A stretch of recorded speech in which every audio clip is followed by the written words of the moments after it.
আসসালামু আলাইকুম ভিউয়ার্স, কেমন আছেন আপনারা সবাই? আল্লাহর রহমতে আমিও ভালো আছি। আজকে আমি একটি ডেজার্ট আইটেম নিয়ে হাজির হয়েছি। আমি প্রথমে চুলায় একটি প্যান দিয়ে দিয়েছি। এর মধ্যে দিয়ে দিলাম 2 চা চামচ ঘি।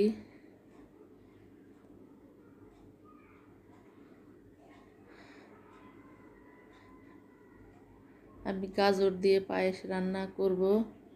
এর জন্য আমি গাজর কেটে নিয়েছি কুচি কুচি করে 1 কাপ।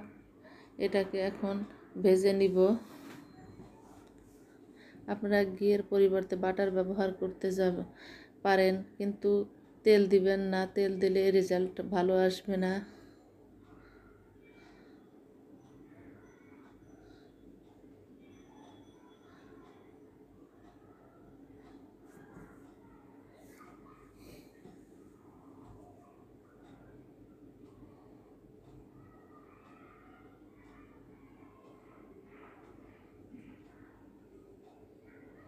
পাঁচ মিনিট ভেজে নেওয়ার পরে এটাকে আমি এখন উঠিয়ে নিব।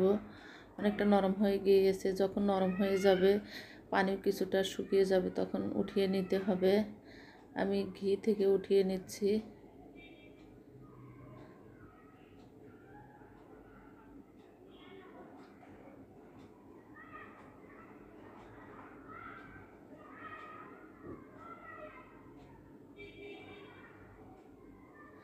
এরপর এরই মধ্যে দিয়ে দিলাম 2টা তেজপাতা, মাঝখান দিয়ে কেটে 2 টুকরা দারচিনি, 3-4টা এলাচ। এখন এটাকে কিছুক্ষণ নেড়ে নিব। আমি এক্সট্রা কোনো তেল বা ঘি দিচ্ছি না। গাজর ভাজা যে ঘি ছিল সেটার মধ্যে দিয়ে দিলাম।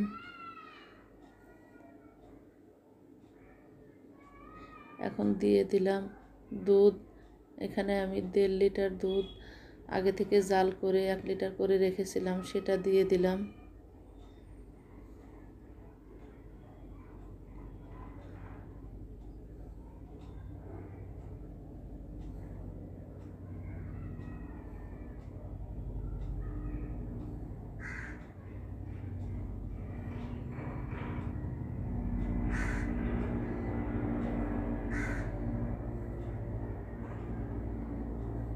এরপর দিয়ে দিচ্ছি পোলাওর চাউল আধা কাপ। আধা কাপের চেয়ে একটু কম। আমি 1 ঘন্টা আগে ভিজিয়ে রেখেছিলাম, সেটা দিয়ে দিলাম।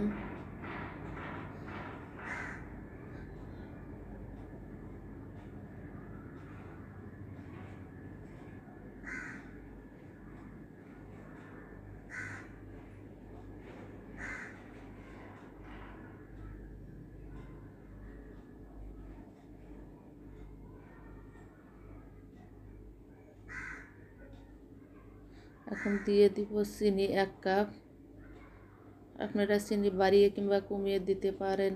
আপনারা আপনাদের পছন্দ মতো দিবেন, যে যেমন মিষ্টি খাবেন সেভাবেই দিবেন।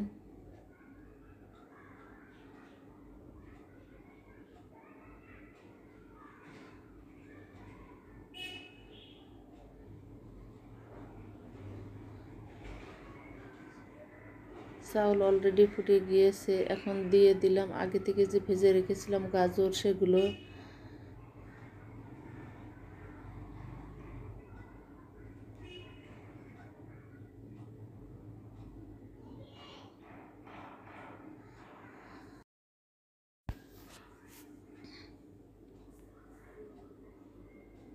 এখন দিয়ে দিচ্ছি ঘি।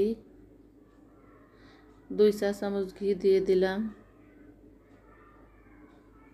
আপনারা এই ঘিটা অবশ্যই দেওয়ার চেষ্টা করবেন। এটা দিলে এর ফ্লেভারটা স্ট্রং আসবে।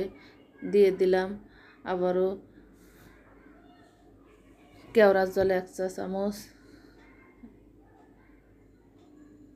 গুঁড়া দুধ দিয়ে দিলাম 2 টেবিল চামচ। এখন এটাকে ভালোভাবে নেড়েচেড়ে মিশিয়ে নিতে হবে। আপনারা এইভাবে একবার পায়েস রান্না করে খেলে বারবার খেতে চাইবেন।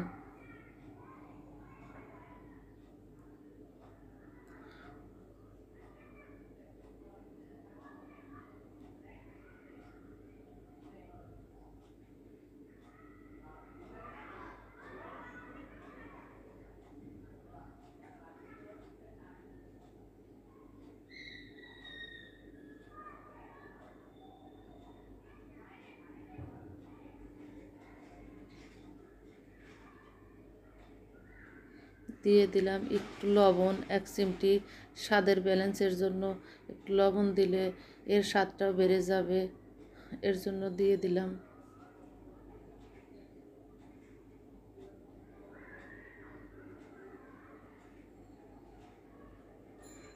দিয়ে দিচ্ছি কয়েকটা কিশমিশ,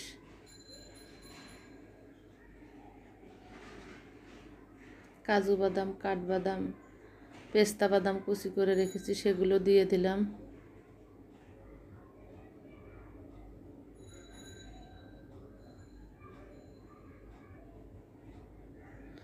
অসাধারণ এই পায়েসটি আপনারা বাসায় বানিয়ে খাবেন, আশা করি আপনাদের কাছে ভালো লাগবে।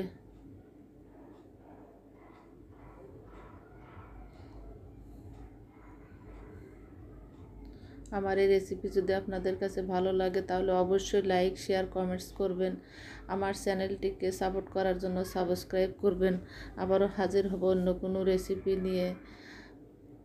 আজকের মতো বিদায়। আল্লাহ হাফেজ।